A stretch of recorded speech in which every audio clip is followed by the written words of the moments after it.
शास्त्रों में दो प्रकार की दृष्टियों का वर्णन आता है। एक होता है उपादान प्रधान दृष्टि और एक होता है निमित्त प्रधान दृष्टि।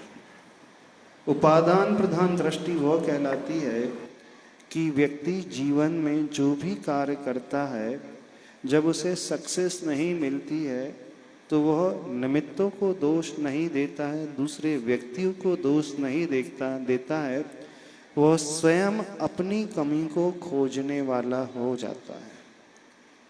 तो जो व्यक्ति जीवन में बहुत अच्छे से रहना चाहता है, आनंद से भर करके रहना चाहता है, उसे उपादान प्रधान दृष्टि बनाना सीखना चाहिए। अर्थात अपनी ओर दृष्टि लाए, अंतर्मुखी दृष्टि लाए, स्वयं के दोषों को वो खोजे।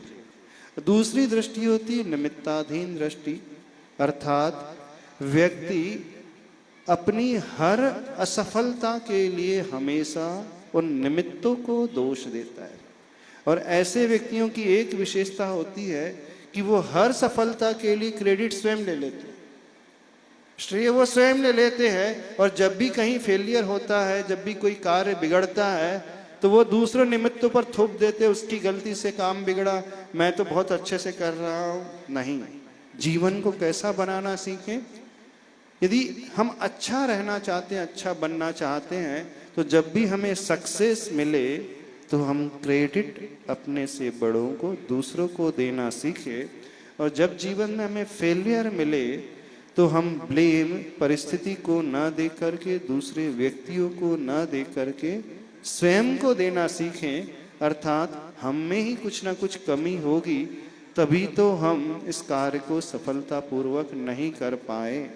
हम में ही कुछ कमी होगी, तभी तो हम उनसे संबंध व्यवस्थित नहीं रख पा रहे हैं।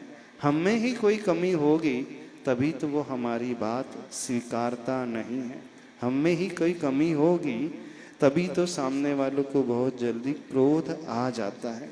जो व्यक्ति इस उपादान प्रधान दृष्टि को बना लेता है, वह व्यक्ति हर परिस्थिति में बहुत बैलेंस बना करके, सामंजस्य बना करके चलने वाला होता है।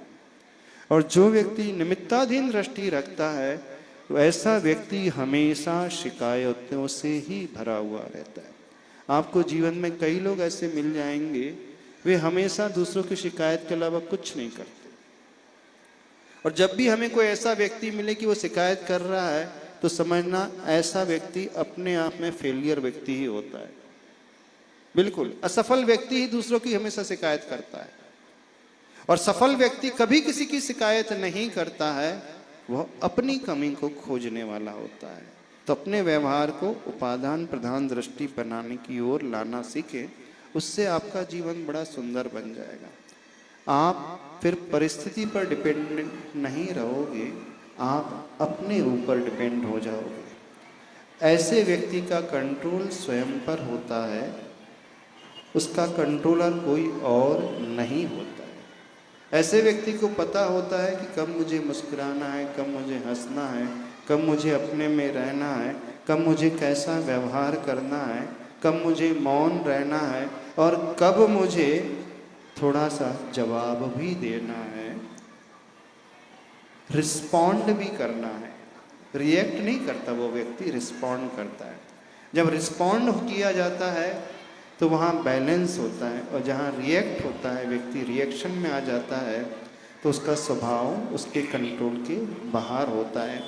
तो जीवन को बड़ी सुंदर तरीके से जीने का एकमात्र उपाय जो जैन शास्त्र में बताया गया है, हम उपादान प्रधान दृष्टि